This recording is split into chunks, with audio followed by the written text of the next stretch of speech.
me today. She has been a client of mine off and on for... I was trying to remember. I'm thinking it's like 5 years. Like 5 years. Yeah. It doesn't seem like it's been that long. It doesn't. I've asked this question at the beginning of like every person that's been a client of mine, and I'm like, oh my gosh, like it really has been that long. Yeah. And it's kind of cool to see, when I look at y'all's kids, that's been the thing. That's how I was thinking about it. Like, how old was Eden when I came? Yes, like brand new. Yeah. She was brand new. Yeah. So you started on a challenge, right? That's how you kind of found me or whatever. And she did several of those first, and then decided to come train, and has been with me for a while. Yeah. We always change schedules. Sometimes morning, sometimes it's afternoon. Different days. Right, different day. Yeah. She's a professor over in Tissue. Yes. And her schedule changes too. Right. Yeah. Definitely. So she might have a class that interferes with the time that we have scheduled, and then I always change around too because I have different people coming in. Yeah. So, I guess what we want to talk about a little bit today is Sheri has been, all kinds of eating types. Yes. Right? Yeah.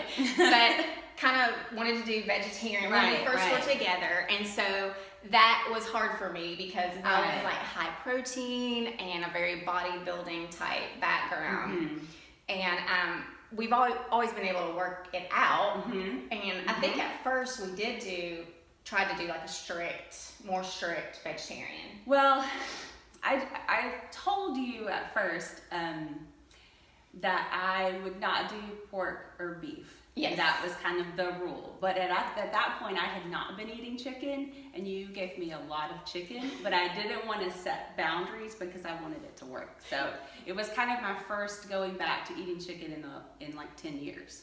Really? So, yes. Oh my gosh, she like totally trusted me. Yeah. And I didn't know you, but I guess I felt like it was going to work, and everything that you had put in the challenge was so serious and, had so many rules that I didn't want to say, okay, but by the way, I'm not going to eat any meat, so figure that out.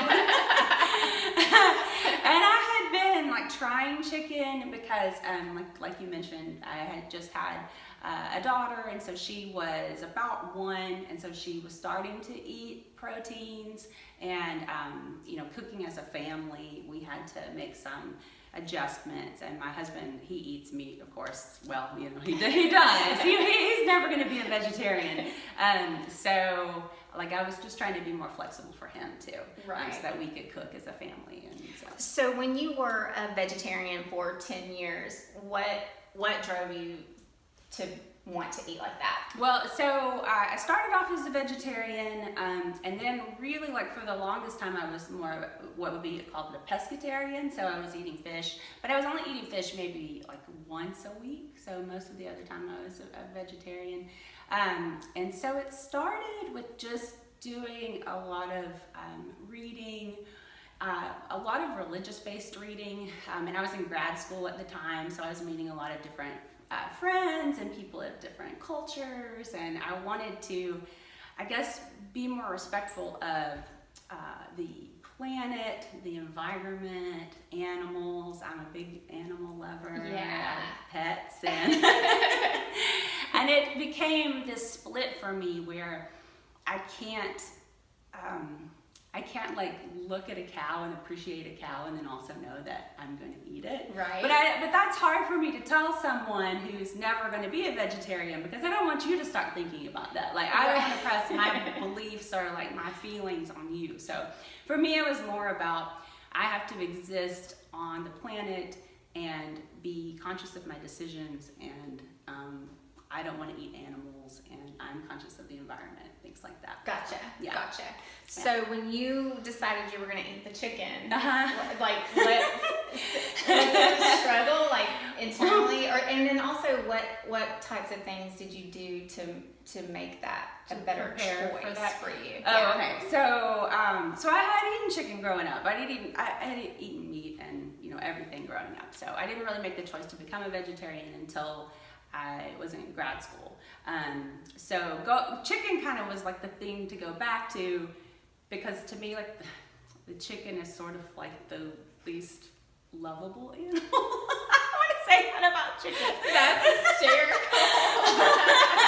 I mean, one day I'll stop eating chicken and have pet chicken. So we'll see that. So I was like, I can eat chicken. I can probably do that. There's lots of chickens. I've been in chicken houses. But when I decided to eat chicken, we pressed for the like organic, free range, like that's how I had to come to so like terms a with responsibly right. raised. Right. And my husband was a bit like, we're gonna spend this much. Yes. Because he's a bargain shopper and likes, watches the sales. Yeah.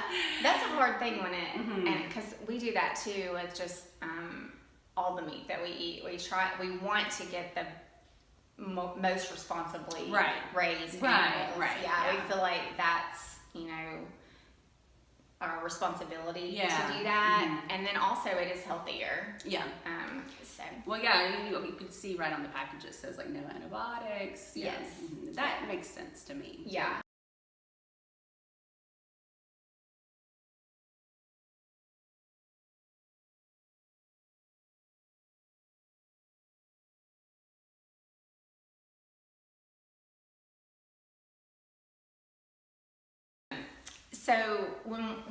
So now, what are you doing now? Okay. So I was pescatarian for probably most of my 20s, probably all the way from 22 until 32. So that's a pretty long time to have not eaten any kind of, and I still have not eaten beef or pork since I was, 22 or something. Really? Like that. Yeah, so like that's my age. So for over 20 years. For 20 years now I've not eaten beef or pork. So Jay, lost my train of thought. That's okay. So I know that you go kind of in and out of it too. So So when we are doing do challenges now? and we are or you're in a zone where you're trying to get a certain shape or getting better shape or really super focused, you tend to pick up the protein again. Right, yeah. So when you've done plans for me, like the first plan was really hard because you had one meal on there that was 6 ounces of chicken, and I can just remember sitting over that bowl and like gagging. Like, I'm gonna eat this, and then I realized though at that point, like I was not hungry. Like the protein was good for the whole night. Yeah. So I did that. We did the chicken for a while. And then I think the next challenge, I said, we got to back off the chicken. Yes. And then, and so we've done some things like, we did some kind of like tofu meatballs. Oh yeah, actually I really love those. Yeah, that was tempeh a good meatballs. Tempeh, yeah. Yeah. And so is there a difference between tempeh and tofu? Same beans, soybeans. One's they're processed a little different. Okay, so like the texture. Yeah, and I think when you chose the tempeh, it is actually higher protein, lower carb. Oh, is it? Yeah. Okay. Yeah. Good. Yeah, because it's made out of. It's just more compressed. Okay. Yeah, Gotcha. So we did like a little meatballs that you made up, and then we've come up with some other things using the collagen powder. Yeah, that's a little tricky because it is a beef collagen, and I don't always do that, but I've done that for the challenges. Yeah. But I know they make a fish. Collagen. A marine. marine one. Yeah. And so I've done that one before. Yeah. Does it have a different taste? A little bit. Just a little. I guess it depends on what you're mixing if you mix it in with something else, then it's not so bad. But as far as like choices, so like you had done some food nutrition plans, and sometimes I would go back and say like you're gonna have to pull the chicken out of it. What can I sub? And you'd say okay, we'll eat eggs. Or the tempeh meatballs, or we've done tuna, I guess, haven't we? Tuna, yeah. It's hard for me to kind of come up with all of these options because it's limited, right? And but I think we've also backed the protein down before, and still had good results. So I don't think it's completely necessary. I think people can have good results with a lower protein or plant-based protein sources. It's just not something that I deal with all the time. Right. So I don't feel super educated in it, and I don't feel really creative in coming up with stuff. So, but it has been good working with you on it, because I have found different things, and then I have just this little, library that's sort of building up. And then there's been a couple of times when there's been at least one other woman who was a vegetarian who was in our was in our group, and I remember just talking with her, and she was more strict than I am. We had Cynthia and oh my gosh, it's on the tip of my tongue. I know, it's right mine there, too. It's right there. It's Marcy. Marcy, yeah. She's gonna be mad at me for not remembering. I was like I think she sorry. Oh. I think it'll go away, but she kind of goes back and forth too. Okay. Like she'll have a little bit and then back off of it too. But Cynthia was no. Oh, okay. Yeah, right. None at all. But so it's a challenge for me. I don't mind doing it though. I understand if you have a certain way of eating and that's what you're gonna do. Yeah. It's my job to help you figure that out. Yeah, so. and I think too, like in between the challenges, or when I kind of get off a meal plan for a while, because it's hard to stay on a meal plan. Yes. Constantly, you know, every day of your life, and so sometimes like things come up, schedules change, and you gotta just wing it. And so like me just being more conscious of the carbs and the fats and the proteins and the things that I'm eating has made a big difference. Yeah. And which I wouldn't have done had you not like set that in each meal plan. And I've probably been through six, 7 different meal plans. Yeah. At this point. And I think that's what's important or helpful with the macros, because I know that you have, because you can see the numbers, so probably before you weren't super aware of how much carbs were coming in, and then am I getting enough protein? It was healthy stuff, but the balance may have not been enough to create the results that you wanted. And so just making sure that you're aware of trying to get a little more protein and everything. So when you started with a challenge, had you been lifting weights at all, or? No, not really. Not I had bands and I had dumbbells at the house, but not any kind of big weights. Not like we lift when we're here. So that was another change. Yeah. And I think she saw the protein, how your protein was a little more helpful when you're trying to create a different body. Different body shape. Definitely. Yeah. Right. And just not being hungry. And I'm remembering back to becoming a vegetarian and then kind of like easing out of that and like being a pescatarian for a long time. Like becoming a vegetarian, you just drop all the meat. And so like your calorie count goes low. And so it feels at first like you just slim down, like you just like you just lose everything. And it's like, this is great. I love being a vegetarian. Like everything fits better. And then after a while, if you are not educated on how to be a vegetarian and how much protein that you need, all of your calories at that point start, and just my experience, they start coming from carbs. So it's like, well, I'm hungry, but I'm not going to eat that, so I guess I'll eat spaghetti. So yes. That is. I always tell people, I say, are you a vegetarian or are you a carbitarian? Because there's a difference. Right. If you're eating beans and rice all day long, I mean that's a lot of carbs.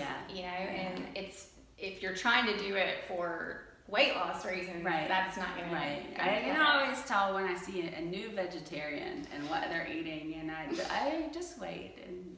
You can't just tell people how to eat. No, you can't. You have to let them be on their own. Right. Yeah, and I try not to do that with people. I never. I always just tell them, this is what I do, and so this is what I know, and I don't have any judgment on anybody else's eating. Well, I'm not saying that. I probably do have a little bit of judgment sometimes, but I try to, if it's what you do, then I want to help you do it that way.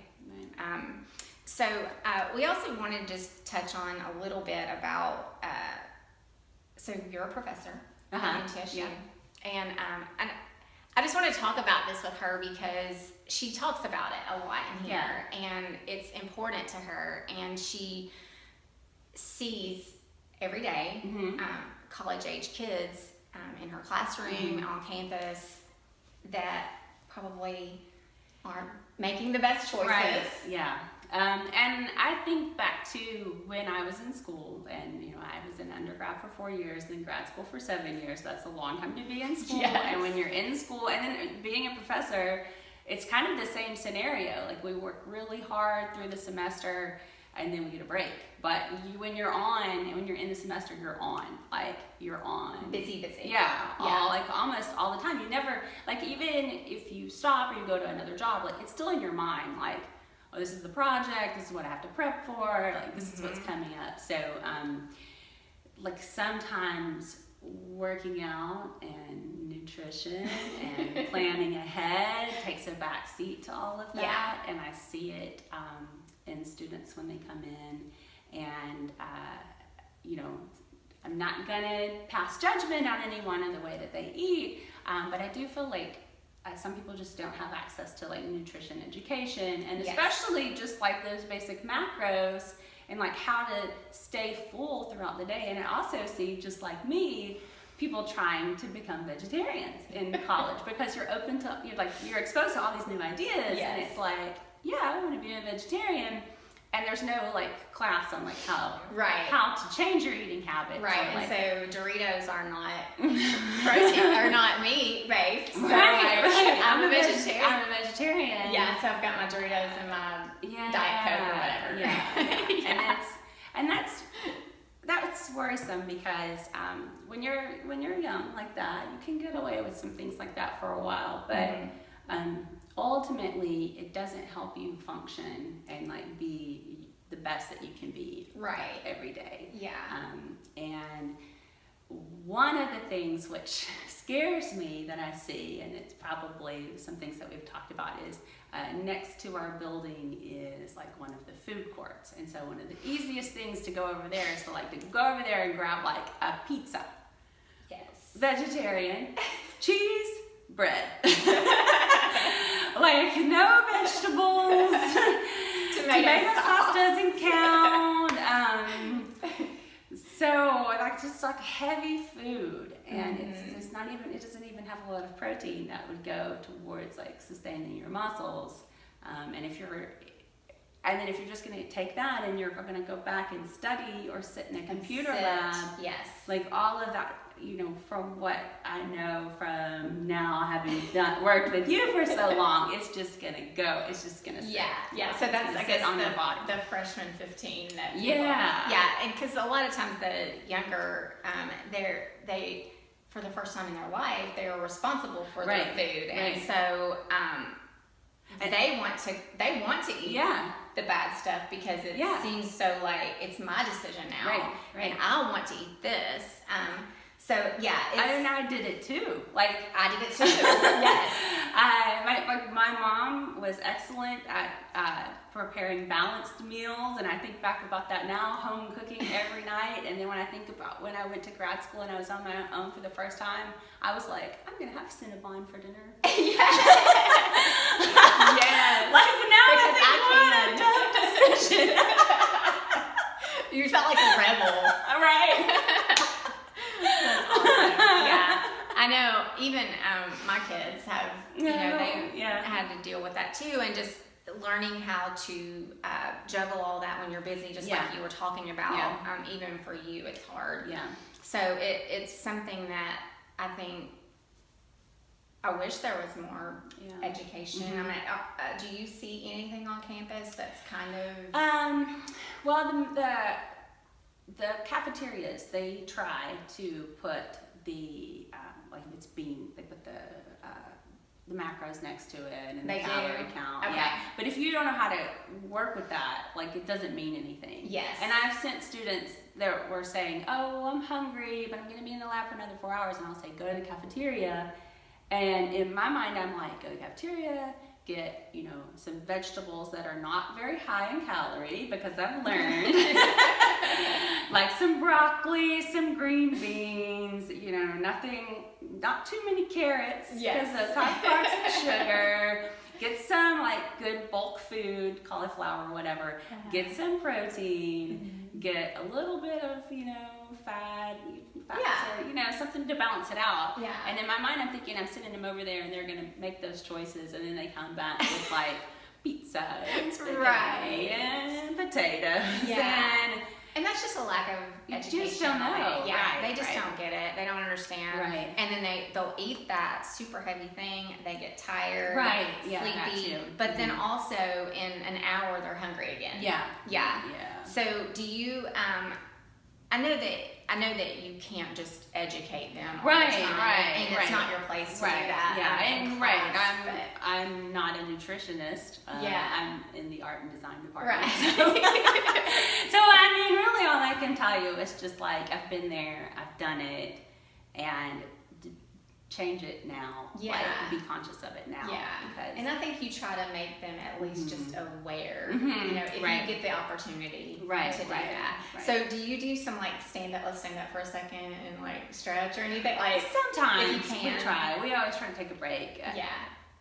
You know, halfway through the class, and you know, stretch. Yeah. The bad thing is they'll go get the bad food while they're stretching. Yeah, but I mean, I do have some students still pack from home. Yeah. And I'm always like super proud when I see them like pull out their bag of carrots and their sandwich that they made. Okay. Yeah. Like, because it is, first of all, less expensive. It's like more economical to pack your lunch and bring it. And then you're not eating that like extra grease and things like that are served at the fast food restaurants. Yeah.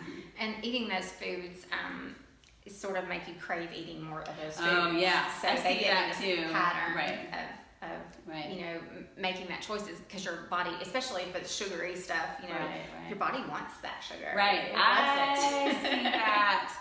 I see that when I do a challenge for a while, and then I go, oh, I want that like that delicious brownie cookie thing. I get that brownie high. And then I get into it, and then I have to spend like a few days detoxing. Yes. And the detox from the sweets is tough. It is. But I still love the sweets. Yeah.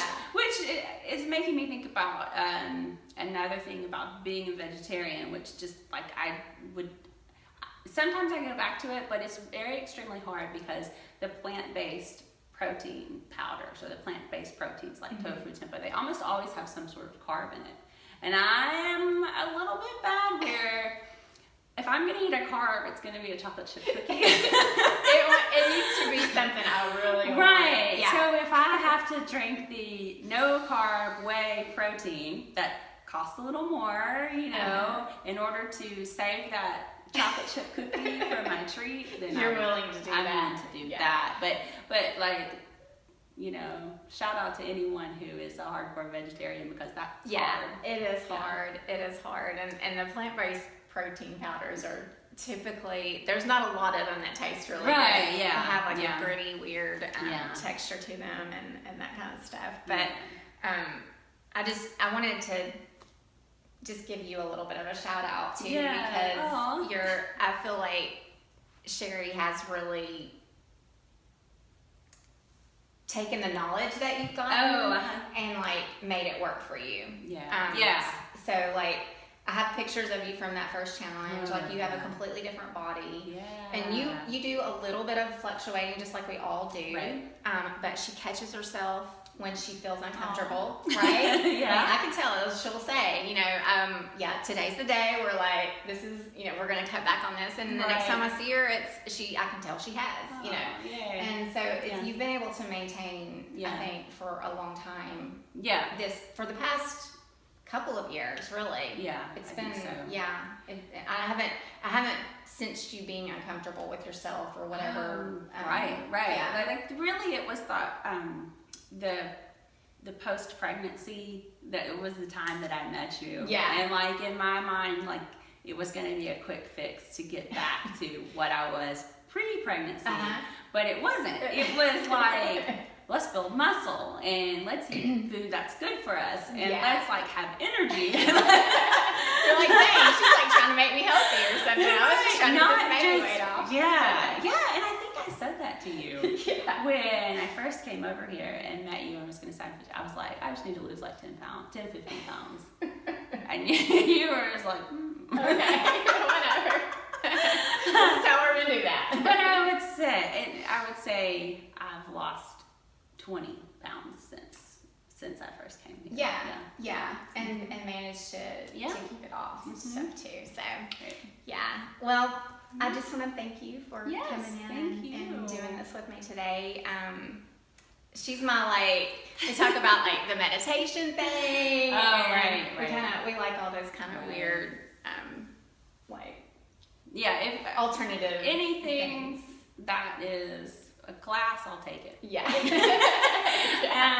Any kind of health yoga class, I'll take it. Meditation class, I'll take it. I've taken classes over here when you pop them up, Yeah, you're all in. Yeah.